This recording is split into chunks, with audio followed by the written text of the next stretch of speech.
Hello friends, back to my চ্যানেলে সবাইকে স্বাগতম জানাই। সো আজকে চলে এসেছি আরও একটা নতুন ধামাকাদার ব্লগ ভিডিও নিয়ে। তো গাইস, আমাকে দেখতেই পাচ্ছ, আমি এখন রয়েছি মালদা টাউন স্টেশনে। তো গাইস, এখন আমাকে যেতে হবে মাসির বাড়ি বিহারে, ঠিক আছে? তো ওদের বাড়ি দিল্লির কাছাকাছি একটু। তো আমি যেতে চাইছিলাম না, মাসিরা বারে আমাদেরকে জোর করছিল যাওয়ার জন্য এবং ফোন করছিল। তাই আর কি করব, এত জোরাজোরি সহ্য না করতে পেরে ভাবলাম যাই ঘুরেই আসি কয়েকটা দিন। তাই গাইস বেরিয়ে গিয়েছি।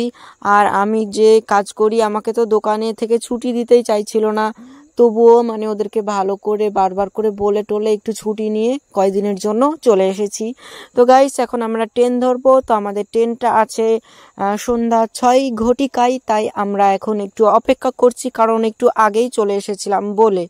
তো গাইস, টিকিট কাটার পরে আমরা চলে এসেছি স্টেশনের ভেতরে। দেখতেই পাচ্ছ প্ল্যাটফর্মে একদম আমি দাঁড়িয়ে আছি।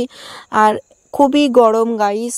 এত গরমে আমি সিম্পল একটা জাস্ট হাফ হাতা গেঞ্জি পরেছি আর জিন্সের প্যান্ট পরেছি, যাতে ট্রেনে বসতে আমি কমফর্টেবল ফিল করি, যেন কোনো প্রবলেম না হয়। ওই কারণে আমি হালকা কয়েকটা জামা পরে এসেছি। তো গাইস, দেখতেই পাচ্ছ আর একটা ট্রেন চলে এসেছে। তো এটা আমাদের ট্রেন না, এটা অন্য ট্রেন।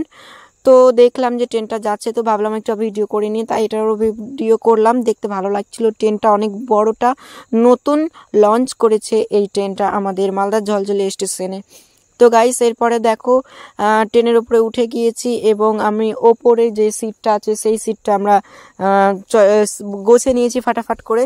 আর সেটির উপরে আমি ঘুমিয়ে পড়েছি। এই দেখো, আর ওইদিকে আমার ভাবি আছে, মানে বৌদি, তো সেও আছে। তো আমরা সবাই ওপরের সিটগুলো গোছেছি, নিচের সিট গোছিনি, কারণ ওপরের সিটটা গোছলে কি রাত্রে ঘুম পাড়তে পারবো, আর নিচে সিট গোছলে ঘুমানোর জায়গা থাকে না, খুব প্রবলেম হয়। তাই ওপরেরটায় গোছেছি যাতে ঘুমাতে পারি। তো গাইস দেখো, আমার চোখ মুখ একদম কি হয়েছে, মানে ঢুল করছে, এত রাত হয়েছে। আর সবাই দেখো ঘুম পাড়ছে, সবাই ঘুমে কিন্তু ঢুল করছে সবার চোখ, কি আর বলবো গাইস। দেখছি একটুকু জায়গা নাই, মানুষজন কি এইভাবে বসে আছে দেখে খুবই কষ্ট লাগছিল।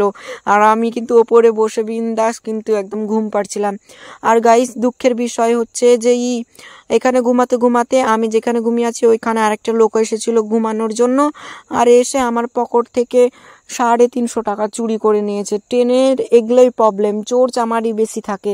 আমি এত সাবধানে ছিলাম, তবুও আমি বুঝতে পারিনি কখন যে আমার পকেট থেকে 350 টাকা বের করে নিয়েছে, আমি জানিই না।